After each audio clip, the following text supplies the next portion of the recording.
Hello everybody, Sandre here, and welcome to this unplanned video.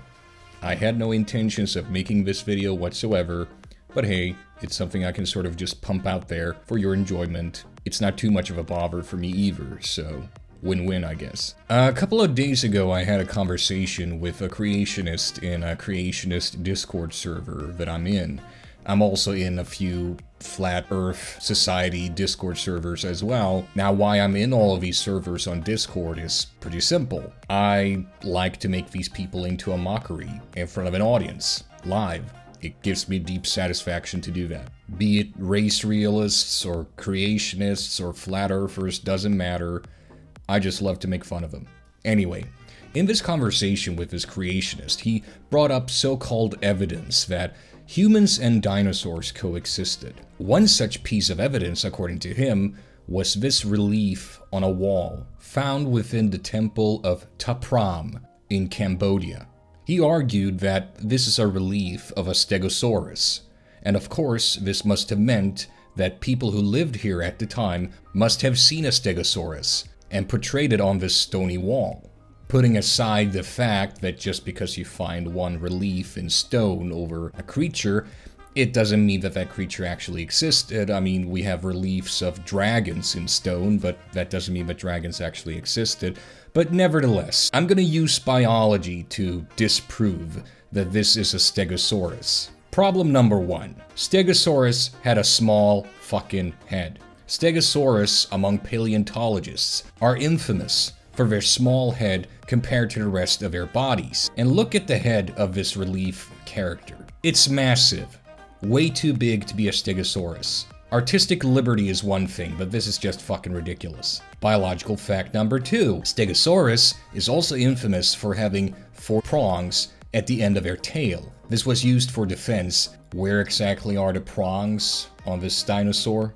Nowhere to be found. With all of these things pointed out, no. If you want to use this relief in stone as some kind of evidence that humans and dinosaurs coexisted, we at the very least can say for certain that this is not a stegosaurus. Could it perhaps be some other type of dinosaur? Yes, but here's the thing though. What's more likely? That this is some kind of animal that coexists with humans that we know of, or that this is a prehistoric dinosaur that somehow has survived all up to this day and only went extinct within the last few thousand years. But the thing is, we don't really need to speculate at all. We already know what this is. Now we get to biological fact number 3. Stegosaurus does not have ears. Look at this relief character. This son of a bitch has big ass ears. Big ears is a mammalian trait, not a reptilian trait, pointing to this being a mammal. What kind of mammal? Well, I would guess that this is actually a rhino. But what about the plates on the back? It could just as well be vegetation. Actually, all of the other relief characters in Ta Prohm have similar things in the background that could be interpreted as part of the body of the character. But they're not. They're vegetation. What looks like plates are really just things in the background. Exactly what? I don't know. Could be rocks. Could be bushes. What the fuck do we know? But there's no reason to think that it's part of the actual animal depicted. So it's far more likely that this is a young species of rhinoceros. Now let's compare this guy with other similar characters that you will find in the region around Ta Prohm. Do you see the similarity? This thing looks way more like a rhinoceros than a stegosaurus. I call this debunked. Now moving on to a video that was sent to me by a subscriber of mine called Old Hunter. Apparently, people actually think that what you're about to see is real. Fucking kill me.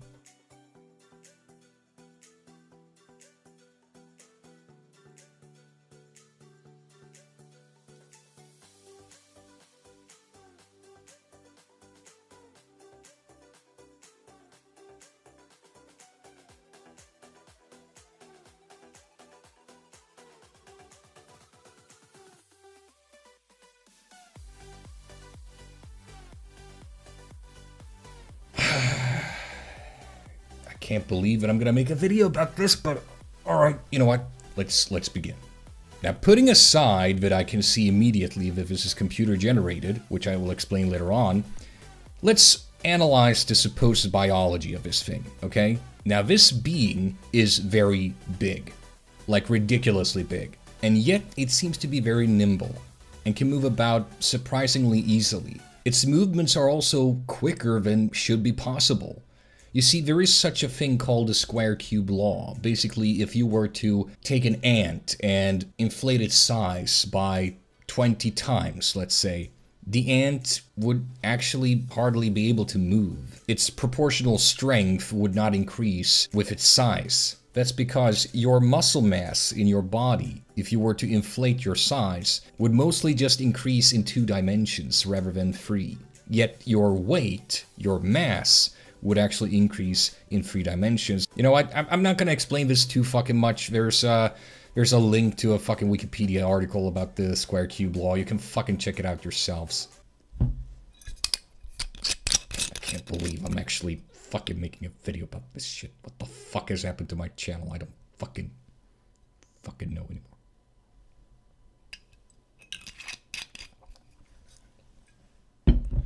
Anyway, moving on. This means that a creature of this size would have to be able to perform an enormous amount of work just to move those ridiculously long and big limbs. Also, look at what this creature is on. When this creature is climbing down and up the walls, what exactly is it gripping onto? The stony surface that's mostly flat wouldn't offer much grippage for this creature to climb on. Now, it is possible this creature could have fine hairs like a spider, for instance, and could therefore perhaps climb on walls, but the reason that a spider can climb on a wall relatively quickly is because it's so small. If you were to have a creature of this size relying on the same kind of fine hairs in its limbs to be able to climb on walls, well, this creature would then first have to be able to put down its limb across the surface of whatever it's climbing on and make sure that it's really sticking before it would dare to move another limb. Yet again, playing into my criticism that this creature is simply moving too fast to be realistic. Also, this creature would weigh an enormous amount. I mean, even if this creature had evolved like hollow bones like birds to be lighter, the sheer size of it would still mean that it would probably weigh at least as much as 20 people. And again, in order to climb like this creature would have to grab hold on to things like balconies and whatnot. Now I want you to ask yourself, what kind of a balcony rail would be able to handle the weight of 20 fucking people? At least. The answer is none. None that's used for everyday people in a residence area at least. Another thing about the weight issue is, well, since this creature weighs so much and it's climbing up and down these walls, you would expect there to be stuff falling off the walls. Like this creature would, as it's climbing, tear off some material off the walls. You would see literal bricks falling down the walls. And you don't. You don't see any stuff being torn off the walls whatsoever by this immensely heavy creature. It just does not make sense. Now we get to the part where I can tell you exactly how this was made. Now I want you to look at this creature properly and you will maybe notice what I noticed immediately about it. It looks too smooth. Honestly, it looks like this creature has vinyl for skin. It just looks too smooth and glossy. Why the hell would this creature, which is so big, evolve such smooth skin? Especially when it needs to have grippage to grab onto the walls, to climb. The answer is, of course, this is a 3D model. Its components are pretty simple. It's literal tubes made in a 3D program, just put together in a way to look something like a spider. Also, look at the lighting. The lighting on this creature doesn't really add up with the lighting of the video. The direction of the lighting is all wrong. God, whoever did this is a fucking amateur. Alright, so that's debunked now. Now everybody who believes that video is real, just shut the fuck up already or I'm gonna fucking smack you.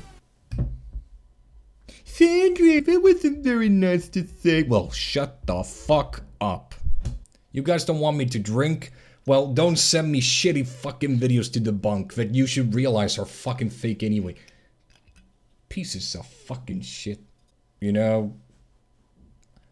I just... I just want to be a chemist, goddammit. Look, I just want to stand in a laboratory and just do experiments and shit, and here I am just fucking debunking nonsense. What the fuck has happened with my life? Anyway, do we have time for one last video? I believe we do, because guess what? I have nothing better to do apparently than debunk this shit.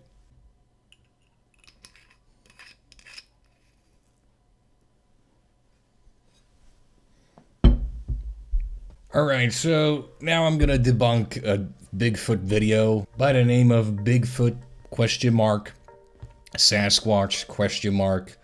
It's by a YouTube channel called CCNA Outdoors, whatever. Was published this year, very recently actually. It doesn't look like a bipedal Bigfoot would.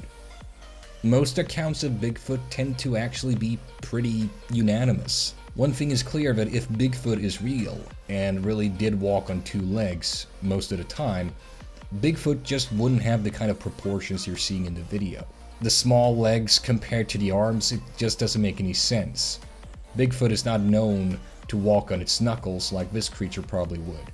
Also, look at the head shape. You know, if only there was another ape that we know of and are closely related to who has that kind of head shape. I wonder what happens if I Google gorilla and look around on the internet for long enough. Well, what do you know? My, this gorilla looks awfully familiar. Let's superimpose this motherfucker into the video, and bam!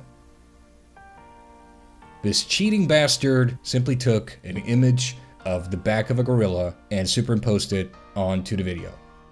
That's it. That's literally it. Also, he did the mistake of, well, not using an original image that had never been published on the internet because, well, once an image is published on the internet, eventually anyone can find the image you used to fake an image. It can and will happen, because people like me exist who apparently have nothing better to do, I guess. Don't you fucking judge me. And we'll leave the others on a ride to paradise.